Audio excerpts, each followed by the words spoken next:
Pessoal, tudo bem? Feliz 2025 para você. Voltamos, tiramos alguns dias aqui para poder descansar. Agora estamos de volta, trazendo inclusive um resumão dos principais acontecimentos nesse início de ano. O Brasil amanheceu, inclusive, em choque já essa semana com a notícia de que o presidente Luiz Inácio Lula da Silva foi levado novamente ao hospital. E detalhes sobre o seu real estado de saúde ainda são escassos, mas vamos falar tudo sobre essa nova movimentação médica ao redor do líder petista, que gerou novas especulações sobre sua permanência no cargo esse ano. Enquanto isso, gente, 2025 ele inicia já com um péssimo momento para o Lula, porque a máscara da esquerda continua a cair. Como a gente fala, o ano é novo, mas os problemas são antigos, né? E eu vou mostrar para vocês aqui um novo escândalo que já toma conta da gestão do Lula. Também vou trazer aí para a surpresa de absolutamente ninguém que a justiça voltou a protagonizar atos polêmicos e sem a menor transparência. Então tem muita coisa acontecendo. Não perca nenhuma atualização, por isso não esqueça de curtir esse vídeo, se inscreva no canal e compartilhe com seus amigos e familiares para que a verdade continue alcançando a todos os brasileiros. Sua participação ela é fundamental para mantermos a transparência e a informação ao alcance de todos. Então eu conto aí muito com vocês. Sem demora, vamos lá para o que interessa. Vamos trazer as informações aqui para vocês. Eu vou compartilhar minha tela e mostrar aqui para vocês a primeira notícia já que é referente ao TSE. Deixa eu mostrar aqui a tela, ver se ela vai abrir para vocês, porque às vezes dá algum problema aqui. Ah, não, deu certo. Vocês estão vendo minha tela aí, né, gente? Olha só. Folha de São Paulo, TSE sedimenta atuação contra desinformação sem ampliar a transparência. Então, o tribunal criou uma estrutura contra fake news, mas divulgou dados de forma genérica. E a corte falou em divulgação detalhada. Então, só para vocês entenderem, ao longo dos últimos anos, a gente percebe aí que o TSE ampliou sua atuação no combate à fake news, sem que houvesse uma contrapartida em transparência no mesmo patamar. A Folha de São Paulo detalhou que de 2021 para cá, o tribunal tornou permanente o programa de enfrentamento à desinformação, criou em 2022 uma assessoria para lidar com o tema. Em 2024, ao reunir diferentes atores e órgãos, criou o Centro Integrado de Enfrentamento à Desinformação e da Defesa da Democracia. Porém, o problema é que é uma iniciativa que o funcionamento pode ser fiscalizado. E é uma triagem de denúncias recebidas via plataforma online que foi lançada em 2022. Então, por meio dessa plataforma, só para vocês entenderem, qualquer cidadão pode enviar posts suspeitos de modo anônimo em categorias amplas como desinformação que atinja membros, servidores, colaboradores da Justiça Eleitoral e dirigida a candidatos desde que afetem a legitimidade do processo eleitoral. Porém, segundo divulgou a Folha de São Paulo, especialistas entendem que, do modo como a estrutura está hoje desenhada, há prejuízo para a imagem de imparcialidade da corte, dado que há uma análise prévia sobre conteúdos. Além disso, sem maior transparência e sem manifestações das partes, abra-se margem para eventuais arbitrariedades e uso de critérios desiguais. Então, não é possível acompanhar, por exemplo, o que o TSE avaliou como situações dentro do escopo do programa e, portanto, que foram enviadas para as redes sociais ou demais parceiros analisarem e que foi simplesmente arquivado. Também ele mostra, né, que foi questionado como que o público externo pode acompanhar e fiscalizar o trabalho, e o TSE afirmou que as denúncias são anônimas, para que o denunciante não sofra repercussão, nem se sinta desestimulado a representar. E por causa disso, eles não têm como divulgar esses dados ou acompanhar. Então, mesmo no relatório final do TSE, a Folha de São Paulo divulgou através dessa reportagem que há apenas dados genéricos, como o total enviado para cada empresa. Não foi informado nem mesmo a quantidade por categoria ou o quadro geral das medidas adotadas. Então a gente percebe aí que essas informações não são transparentes, então a justiça no Brasil atuando novamente, né, de uma forma que não dá para entender e gerando custo, né, porque tudo isso é investimento, é dinheiro público sendo gasto de uma forma que ninguém consegue fiscalizar. Então vamos acompanhar, né? Enquanto isso, o STF proíbe patrocinadoras de Corinthians e Flamengo de operar, nacionalmente. Gente, só para vocês entenderem o que aconteceu aqui, ler o trechinho da matéria, o ministro do Supremo Tribunal Federal, André Mendonça, ele decidiu, em uma liminar, suspender o licenciamento das bets, que são apostas online, que funcionavam nacionalmente com base na regulamentação da Lotte Rio, que é a loteria do estado do Rio de Janeiro. Essa decisão ela atingiu a Esporte da Sorte, patrocinadora do Corinthians, Ceará, Bahia e Grêmio, e a Pixbet, apoiadora do Flamengo. Segundo a decisão do ministro, a Lotte Rio e o governo do estado do Rio têm 5 dias a partir da quinta para cumprir a decisão. E a decisão referenda a lista atualizada divulgada das bets liberadas a operar no país, e só pode operar no país as bets que pagou 30 milhões pela licença para funcionar regularmente, ou seja, cada empresa pagou 30 milhões pela licença. E aqui mostra que foram 14 empresas que representam 30 sites que conquistaram o direito de operar em caráter definitivo. Por quê? Porque pagou os 30 milhões pela licença.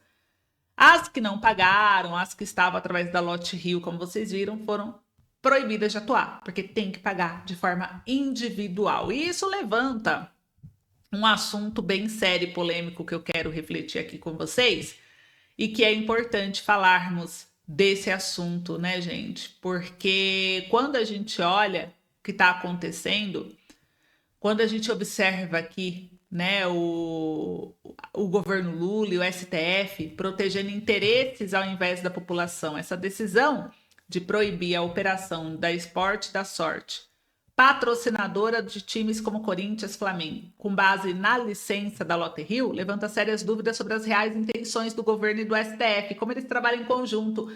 Enquanto gigantes internacionais do setor de aposta continuam operando livremente, lucrando bilhões de reais, essa liminar, na minha opinião, reforça a impressão de que as decisões não estão sendo guiadas pelo interesse público, mas por uma agenda que prioriza arrecadação e controle, em detrimento do desenvolvimento econômico e do bem-estar da população.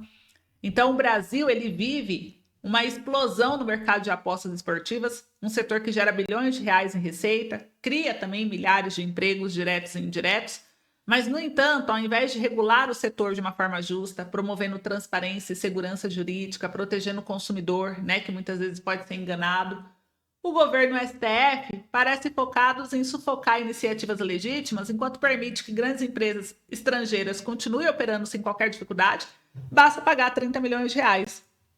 A que não pagar o dinheiro não opera, a que pagar opera e acabou. Cadê a regulamentação?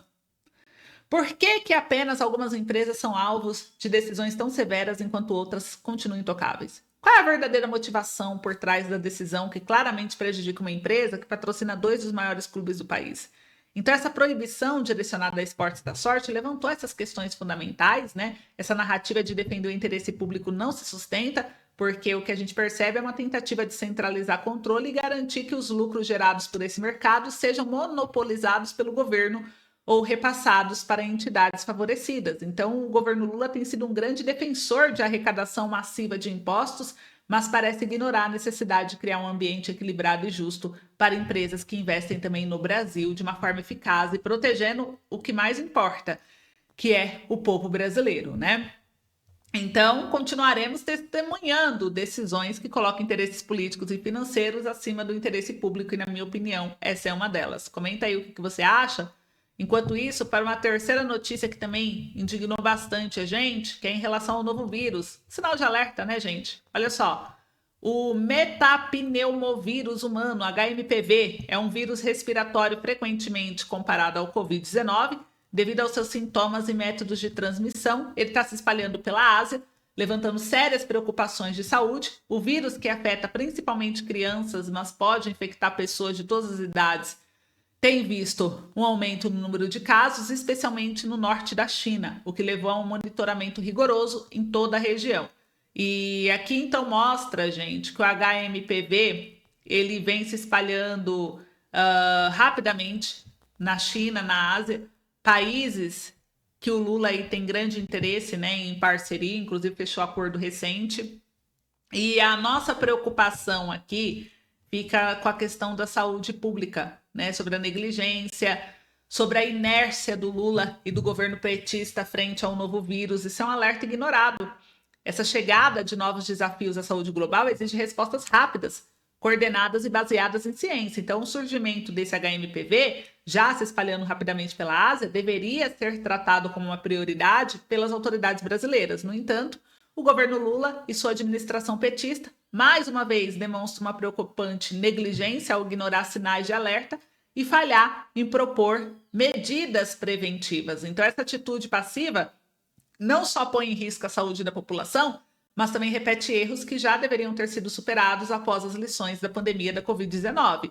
Enquanto isso, gente, as mentiras de Lula são aqui desmascaradas. Olha só, Gazeta do Povo fez questão de postar sobre o Brasil que endossa fraude eleitoral de Maduro. É isso mesmo, meus amigos. Aqui mostra que o presidente Lula passou tanta desinformação adiante em 2024 que até uma agência de checagem com viés de esquerda compilou suas fake news. E aqui mostra que uma parceira do TSE e utilizada como fonte pelo STF, a agência reconhecida pela International Fact Checking Network, IFNC, e venceu um prêmio de combate à desinformação, promovido pela empresa Brasil de Comunicação.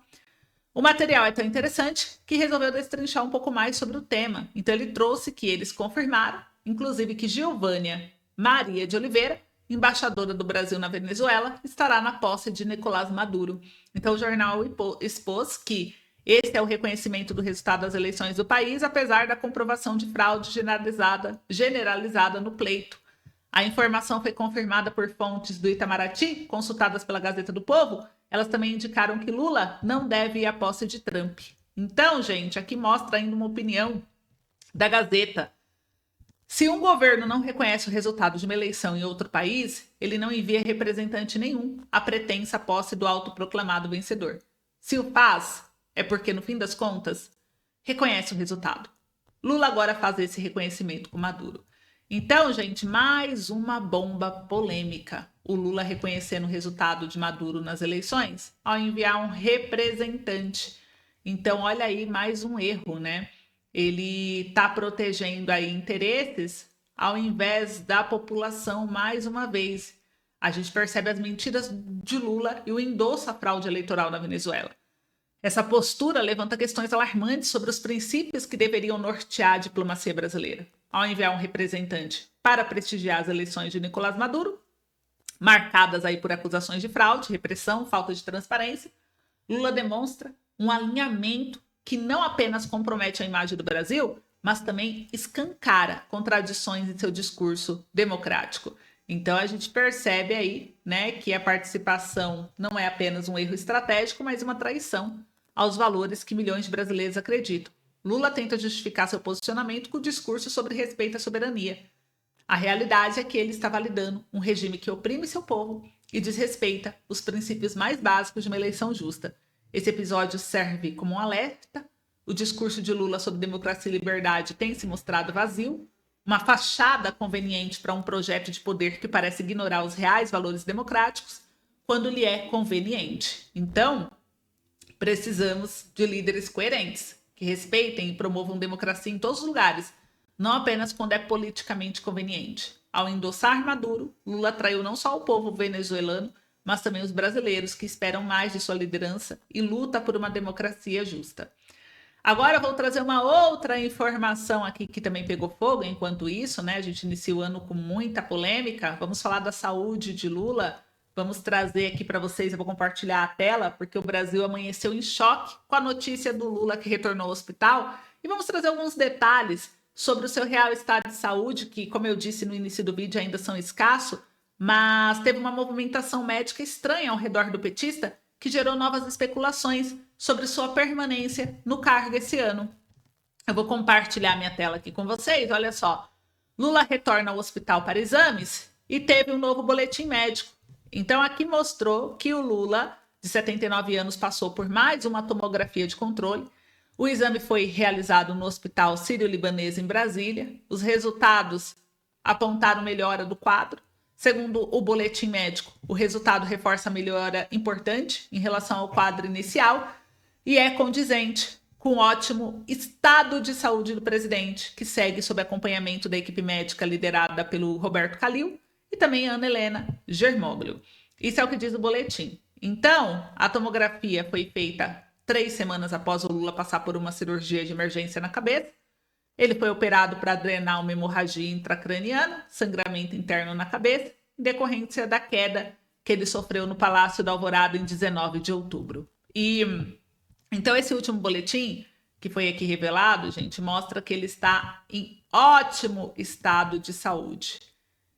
E aí eu vou trazer para vocês aqui uma reflexão para a gente encerrar o nosso boletim a respeito disso. A saúde do Lula é um tema de grande interesse público, especialmente considerando seu papel central na condução do país. E essas idas frequentes de Lula ao hospital têm gerado especulações sobre a real situação de sua saúde, alimentadas por contradições aparentes em comunicados médicos e também declarações públicas. Então, desde sua posse, ele vem enfrentando um ritmo intenso de trabalho, querendo mostrar uma agenda cheia de compromisso internacional doméstico, gastou horrores com viagens, né?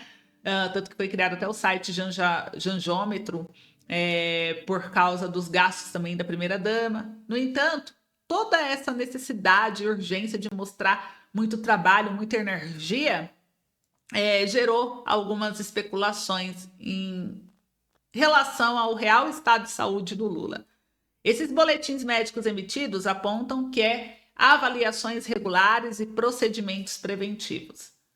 Mas a frequência e a proximidade das consultas recentes levantaram questões se Lula está, de fato, em plena forma. Ótimo, excelente. Apto ao trabalho. Tudo tá lindo, a saúde dele tá ótima ainda, como vocês viram que os médicos fazem questão de colocar, né? Ótimo, tá ótimo, não tem hematoma, não tem nada.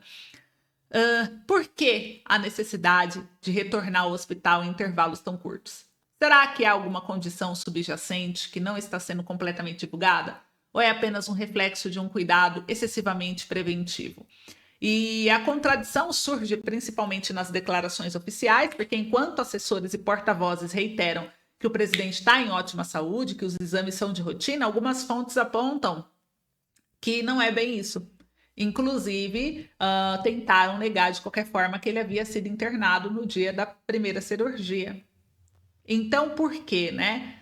Então, gente, tem muitas especulações surgindo sobre o rigor na saúde preventiva, o desgaste do cargo, a condição subjacente oculta, né? Apesar das negativas oficiais, é possível que exista uma condição mais séria sendo tratada ou investigada, mas que ainda não foi divulgada por razões políticas ou pessoais.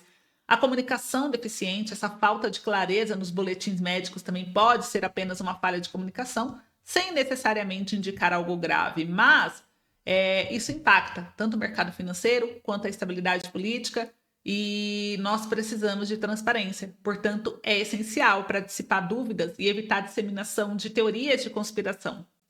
No entanto, é importante lembrar que a saúde do presidente precisa ser compartilhada com o público, uma vez que ele está em um cargo muito importante, né, na República. Comentem aí o que vocês acham. Enquanto vocês comentam, me despeço por aqui. Em breve eu volto com mais informação. Um beijo e até logo.